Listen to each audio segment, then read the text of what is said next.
Welcome all sports fans, all YouTubers, Facebookers, social media across the nation. This is Uneducated Sports Talk. I'm your host, Clayton. Also, check Uneducated Sports Talk out on Uneducated Network. Both channels on YouTube, that's Uneducated Sports Talk and Uneducated Network. So we're talking about our division by division. Yesterday we did the NFC East.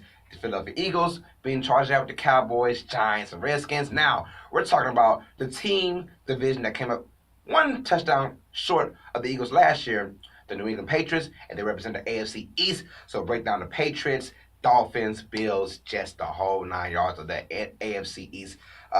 Look, for the past, it feels like almost 20 years now, the Patriots have dominated, not just squeaked by, they've dominated this division. And it's been horrible for a long time. I believe it's the Jets, Bills, and Dolphins may have 4 or 5 playoff appearances combined over the last 10 years. That tells you how much the Patriots have dominated this division. They've won like 17 straight years of beating this division. I'm joking about that. It's probably about 14 out of 17. But they have dominated this division from day one every single year. And guess what? This year, it will not be different. The New England Patriots will take over this division once again. But I see something going on with the Patriots. It isn't this big, you know, they might dominate their division because the division is still lacking in just talent. But the down in the AFC, it might be a little different now. New England might be a wild card team this year. I mean, a third, the third seed. I don't know. That's the way I got it right now. So let's break it down. The New England Patriots, they have suffered a lot of loss this season alone. We want to talk about losing Malcolm Butler. We all know that story that happened last year in the Super Bowl. They lose Nate Solder, who's been their strong left tackle for over the last 6 years now. Dion Lewis, who joins Malcolm Butler in Tennessee. And then Danny Amendola goes to the Miami, a division rival. So they've lost pieces. Oh, and by the way, Julian Edelman is out for the first 4 games due to PEDs. And a lot of issues, including Tom Brady. He has a back issue. It's very minor, they're saying, but at the same time, he's getting up there in age now. He'll be 41, I believe, this year. So, but I mean, it's not saying much because the 40-year-old just won MVP last year, so he's not going anywhere. He'll be fine. But let's talk about what they did with the draft picks. They didn't have many, so they had to take advantage of the ones they had. They get Isaiah Wynn, the guard from Georgia, and also his teammate, Sonny Michel, running back from Georgia. He goes in the second round. So those right there, you get a running back who can play, but Sonny Michel is having knee issues now. As the story is out of training camp, he's having knee issues. So we're going to see what's going on with them. But Isaiah Wynn should be a good, strong candidate to start at that guard position for the Patriots. They need all the help they can get. The wide receiver core is, look, we all know that Tom Brady can make any wide receiver look pretty good. And he almost beat the Philadelphia Eagles with no wide receiver core, to be honest. And he's going to have that same kind of influence this year. But now you got guys that we just don't know. Especially with Julian Edelman missing the first 4 games. So you know their offense is going to be on a decline, but their defense has not gotten better one bit. This is the same defense team that is going to just look horrible. So I'm kind of wondering where New England is going. But luckily, they play in the AFC East, where you have the Jets, Bills, and Dolphins, where every year it seems like they're going 5-1. Every year you get a 5-1 record in division, you're going to go to the playoffs with a 5-1 record in division. It's just as simple as that. You got no choice but to go, to the playoffs with that. And usually they lose in Miami. They always lose in Miami somewhere. Every blue moon they lose in Buffalo. Every blue moon they lose in New York. But outside of that, you can almost guarantee a loss in Miami pretty much. But 5-1 division can get you anywhere every single time. I think the Patriots, they dominate once again, but not as much. They might dominate the division, but I don't know if they'll dominate the conference this year. They'll go 11-5 this year. I got the Patriots going 11-5 and win the division at 11-5. Let's talk about the New York Football Jets.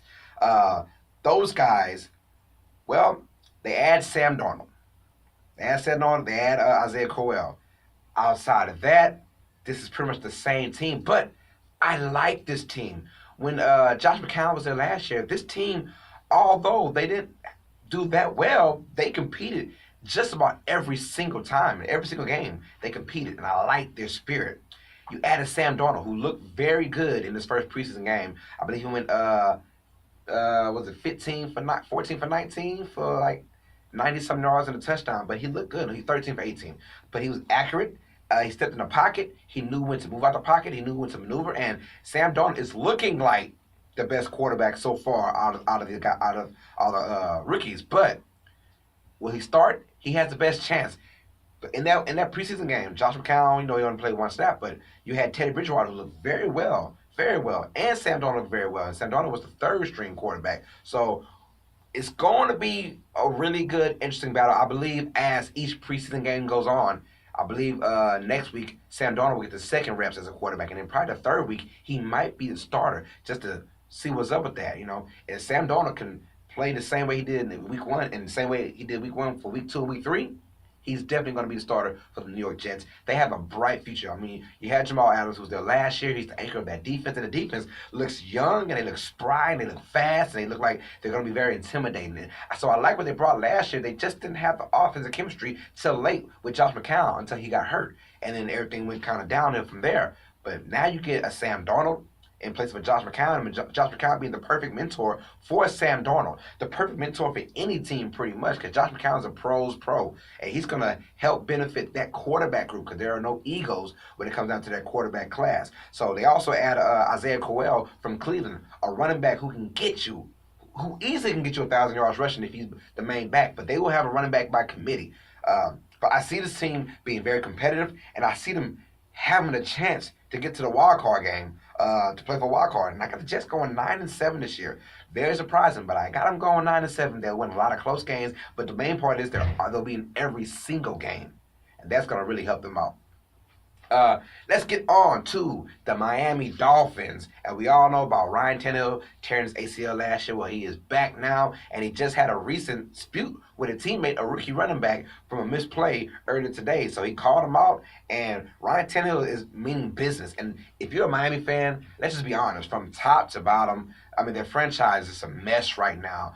From the ownership on down, they're just a mess. So if anything, you want your quarterback, who was supposed to be your star, and they did a smart move by not getting a quarterback in this draft. They did a smart move. I thought Ryan Tannehill would be back, and I think Ryan Tannehill will have another good year this year. I think you don't get no better than Ryan Tannehill with these quarterbacks you're trying to get. So I think it was a great idea just to keep him where he is.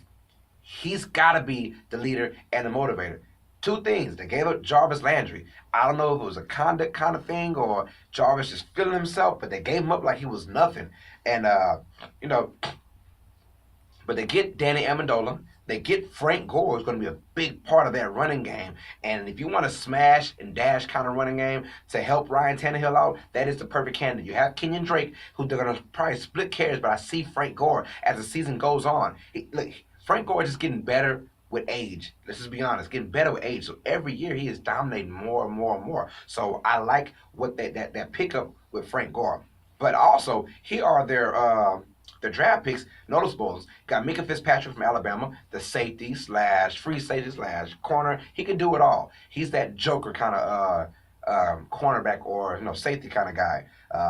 Then you get Mike Gesicki, a tight end from Penn State, who can jump out the gym. Might not be the best blocker, but he's a Jimmy Graham prototype. I call him the vanilla Jimmy Graham, and Jimmy Graham's pretty light-skinned as it is. So Mike Gesicki, that's a great pickup for them. I think Miami, look, although I said Tannehill was a good idea, maybe not for this year, but for the long haul, Tannehill will be the best quarterback prospect out of him and the rookies they could have got this year. So I like they kept it with Ryan Tannehill. I got the Dolphins going 7-9, but I think next year you'll start to see them get better and better and better. I think their time is next year, so we'll definitely see about that. But they do lose Ndamukong Suh as well, so it's going to be kind of tough for the defense, but I think Ndamukong Suh was just a big distraction for the defense. So we will find out what's going on with those guys pretty soon. So Miami's going 7-9. And let's talk about the Buffalo Bills. No one circles the wagons like the Buffalo Bills. They lose Tyrod Taylor, but they made the playoffs for the first time in about 18 years because of Tyrod Taylor. He is the perfect quarterback when you want someone who's not going to turn the ball over and you got someone who's going to take care of third downs. And that is what Tyrod Taylor is all about. He did those things, and that's why Buffalo went to the playoffs, even though they shouldn't have. Now, they did Tyrod Taylor dirty. Let's just be honest. Putting Nathan Peterman, and he just had a horrible game. They did Tyrod very dirty, and he didn't deserve that bench that he had got. But that's why you saw what happened to Nathan Peterman. Uh, Nothing against Peterman. He just was the scapegoat for putting Tyler Taylor back in. But you lose Tyler Taylor, but then you sign A.J. McCarron, but you have a trick up your sleeve. You're going to get Josh Allen in the first round from Wyoming, the quarterback, the big, strong arm quarterback. He went 9 for 19, about 119 yards with a touchdown. So he did okay for his first time. We will find out more and more. He might be the starter when it's all said and done. He might be the most guaranteed starter outside of Sam Darnold. So you get Josh Allen in the first round. You get Tremaine Edmonds as the linebacker from Virginia Tech in the second round. You also get Ray McCloud, wide receiver from Clemson. That's a very sneaky pick in the sixth round. So I like Ray McCloud going to Buffalo. But here it is. They lack playmakers everywhere. I mean, LaShawn McCoy is having kind of a setback right now this year when it comes down to training camp. He's having knee injuries and problems here and there. So he might not be the same LaShawn McCoy, but for Buffalo's sake, they'd hope he is. But losing Tyler Taylor was tough because he was a game manager. Now you put someone with inexperience, no matter who it's going to be. A.J. McCarron is not a savior for anybody because A.J. McCarron hasn't really played in the NFL as a starting quarterback. He just hasn't. He's only had maybe 3 or 4 good quality starts on his belt. Outside of that, you have no experience. Tyler Taylor was perfect experienced quarterback for those guys, and he's the reason why they made it to the playoffs. Now you add someone into that with pretty much the same nucleus of squads of guys that you have, you're not going to do good this year. Let's just be real. And then you got to play the Patriots twice, play the tough Jets team, and then, of course, whoever you play in the NFC, they might get stumped by. So I'm going to Buffalo Bills going 6-10 to struggle this year again. But like I said, for the Jets, Dolphins, and the Bills, they're only getting closer and closer to the New England Patriots. And eventually, Tom Brady's going to retire within the next 3 or 4 years. And then, but I mean, right now the NFL is not for long. You got to do things right now. So we'll find out what's going on with them, and just we'll see about this year. But New England Patriots are still king of the AFC East. They are ruling for at least the next 3 or 4 years, like I said, while Tom Brady is still alive and breathing in a Patriots uniform. So a recap: the New England Patriots 11-5, the New York Jets 9-7, the Miami Dolphins 7-9, and the Buffalo Bills at a lowly 6-10. That's how I think the AFC East will play out. We will find out. Maybe just make the wild card. Maybe New England gets first round bye with 11 wins. Call me crazy, but it's going to be very close this year when it comes down to the AFC having who has the first round byes. So please comment down below. Who do you guys have winning the AFC East? Is it obviously the New England Patriots, or will someone surprise you like the New York Jets? Let me know down in the comments down below. My name is Clayton, and this is Uneducated Sports Talk, presented by Uneducated Network. All sports fans, you got to know what time it is. Stay smart, stay uneducated. Peace.